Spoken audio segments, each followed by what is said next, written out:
नमस्कार दोस्तों, आप सभी को मेरे YouTube चैनल पर बहुत बहुत स्वागत है। दोस्तों, क्या आप लोगों ने कभी सोचा है कि आजकल जो भी हमारे छोटी मोटी ज़रूरतें हो या बड़ी ज़रूरत हो, चाहे पैसे की जितनी भी ज़रूरत है, हम उन सबको बड़े आराम से पूरा कर लेते हैं, क्योंकि इस वक्त हम काम कर रहे हैं, पैसे बचा रहे हैं, तो उन सारे ज़रूरतों को हम आराम से पूरा कर लेते हैं। क्या होगा जब 60 साल के बाद जब हम रिटायरमेंट हो जाएंगे या हम काम नहीं कर पाएंगे, जब हम घर पे रहेंगे, तब ये छोटी मोटी ज़रूरतें ही पहाड़ जैसे लगने लगेंगी। तब आपको लगेगा कि हमको हर महीना पेंशन जैसा कुछ मिलता तो कितना अच्छा होता। ये छोटी मोटी ज़रूरतें इतनी मुश्किल नहीं होती, ये पैसे की ज़रूरत हमें इतनी तंगी नहीं लगती, ऐसा आपको लगा होगा ना। तो मैंने आज इसी बात का सॉल्यूशन लेकर आई हूँ। इसी एक गवर्नमेंट का पेंशन स्कीम के बारे में आपको इस वीडियो में बता रही हूँ डिटेल में। दोस्तों, आज मैं सेंट्रल गवर्नमेंट का पोस्ट ऑफिस का जो स्कीम है NPS, इसके बारे में आज डिटेल में बता रही हूँ। NPS स्कीम क्या है? NPS स्कीम में कौन कौन लोग पैसे भर सकते हैं और उसका एज लिमिट क्या है, और NPS स्कीम क्यों लेना बहुत ज़रूरी है, क्या ज़रूरत है। दोस्तों, NPS स्कीम में क्या लिमिट है, इनसे स्कीम में कितना मिनिमम अमाउंट आपको भरना पड़ेगा। NPS स्कीम में 2 टाइप का होता है, उसके बारे में भी मैं बताऊंगी। और आप लोगों को 60 साल के बाद आप कितना पैसा विड्रॉ कर सकते हैं और कितना आपको पेंशन मिल सकता है, और NPS स्कीम क्या आपको पोस्ट ऑफिस में जाकर लेना है या मोबाइल में ही आप ले सकते हैं, इन सारी बातों को डिटेल में अब आपको बताने वाली हूँ। दोस्तों, NPS का मतलब ये है नेशनल पेंशन सिस्टम।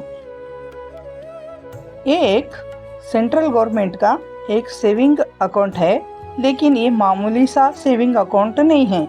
ये आपको 60 इयर्स के बाद हर महीना आपको पेंशन देने वाला एक सेविंग अकाउंट है।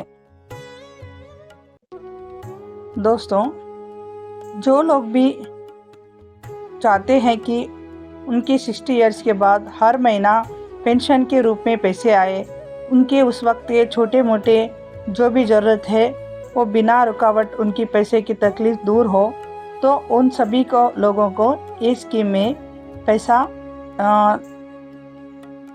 इन्वेस्टमेंट करना चाहिए। और दोस्तों, इस NPS स्कीम में कौन इन्वेस्टमेंट कर सकता है, इसकी एज लिमिट क्या है। जो उसका भी एज 18 साल से 70 इयर्स के है, वो सभी लोग इस NPS स्कीम में इन्वेस्टमेंट कर सकते हैं। और दोस्तों, इस NPS स्कीम में सिर्फ गवर्नमेंट एम्प्लॉयज़ ही नहीं, प्राइवेट जॉब करने वाले, हाउसवाइफ, बिजनेस करने वाले, चाहे वो कुली और लेबर वर्क करने वाले, चाहे कोई भी हो, हर कोई इस स्कीम में पैसे इन्वेस्टमेंट कर सकता है। दोस्तों, इस NPS स्कीम में 60 इयर्स तक किसी ने नहीं इन्वेस्टमेंट किया, बाद में करना चाहते हैं, तब भी वो लोग 60 इयर्स के बाद भी इस NPS स्कीम में पैसे इन्वेस्टमेंट करके वो लोग 3 साल के बाद हर महीना पेंशन पा सकते हैं। ऐसा नहीं है कि पहले ही करना है, ये सुविधा भी है। और दोस्तों, NPS स्कीम में 2 टाइप के होते हैं, एक होता है ऑटो, दूसरा होता है एक्टिव। इन दोनों का बारे में आप अच्छी तरह से जान के आप एक में अपना इन्वेस्टमेंट कर सकते हैं। इस एनपीएस स्कीम में आप लोग मिनिमम 500 रुपये से स्टार्ट कर सकते हैं निवेश करना। हाँ, 500 रुपये के अंदर आप इन्वेस्ट नहीं कर सकते। मिनिमम अमाउंट यहाँ पे 500 रुपये है। 500 रुपये से आप चाहे 1000 रुपये, 2000, 3000, चाहे जितना आपका मन करे उतना ज़्यादा आप कर सकते हैं। आपको यहाँ एनपीएस स्कीम में 60 इयर्स तक आपको पैसा भरना पड़ेगा। 60 इयर्स के बाद आप लोगों को पोस्ट ऑफिस से हर महीना आपको पेंशन मिलेगा। और दोस्तों, ये एनपीएस स्कीम आप कहाँ पर अकाउंट ओपन कर सकते हैं? आप लोग अपने गांव के किसी भी पोस्ट ऑफिस में जाकर वहाँ पर आप अकाउंट खोल सकते हैं। वहाँ पे एक फॉर्म मिलेगा, वो लोग देंगे, उसको आपको भर के दे के साइन करके देना है। अगर आपको फॉर्म भरना नहीं आता तो वो लोगों को कहेंगे, वो तो खुद भरेंगे, आपका साइन ले लेंगे। और दूसरा तरीका, आपको अगर मोबाइल फ़ोन, स्मार्टफोन चलाना आता है तो आप लोग एनपीएस का ऐप है उसको डाउनलोड करना पड़ेगा। वहीं से आप अकाउंट ओपन करके वहीं से आप पैसे जमा कर सकते हैं एनपीएस स्कीम में।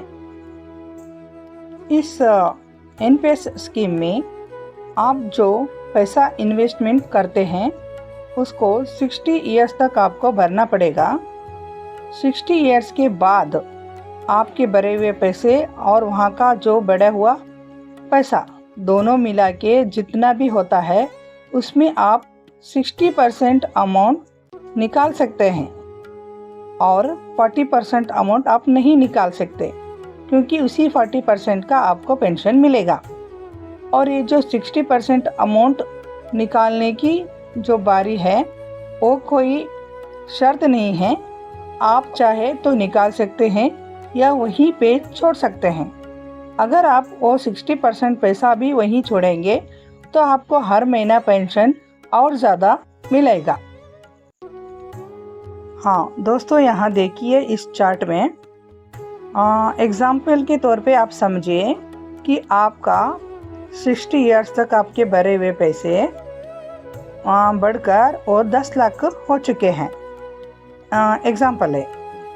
और इस 10 लाख रुपए में आप लोग इसका 60% मतलब 6 लाख रुपए आप 60 इयर्स के बाद अपनी ज़रूरत है तो आप निकाल सकते हैं, लेकिन बाकी के जो 4 लाख है उसे आप नहीं निकाल सकते, क्योंकि जो हर महीने आपको पोस्ट ऑफिस से जो पेंशन मिलता है वो इसी 4 लाख के वजह से ही मिलता है। और दोस्तों, सबसे ज़रूरी एनपीएस का फ़ायदा, आप लोगों को टैक्स की बेनिफिट मिलती है, यानी कि टैक्स की छूट मिलती है। यहाँ पे एटीसी के अंडर आप लोगों को सीधा 1.5 लाख तक का आपको टैक्स बेनिफिट मिलता है।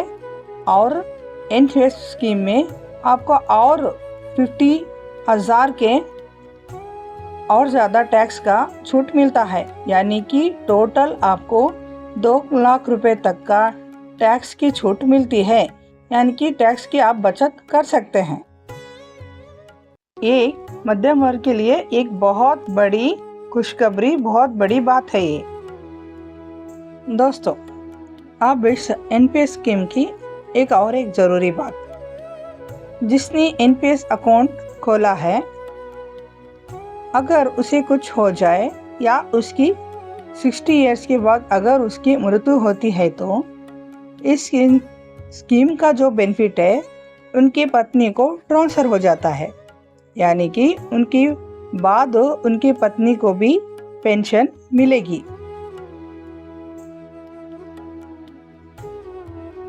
अगर उनकी पत्नी नहीं है या उनकी पत्नी का देहांत हो गया है तो इस स्कीम का जो बचा हुआ पैसा होता है, जो 40% अमाउंट, उस सारे अमाउंट को उनके बच्चों को देकर ये स्कीम बंद कर दिया जाता है।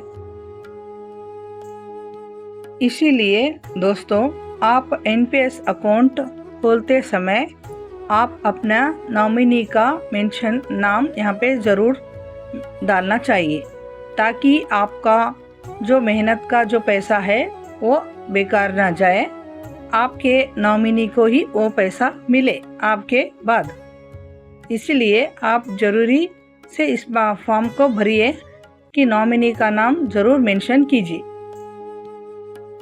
दोस्तों, आज मैंने एनपीएस का स्कीम का सारा डिटेल इस वीडियो में बताया है।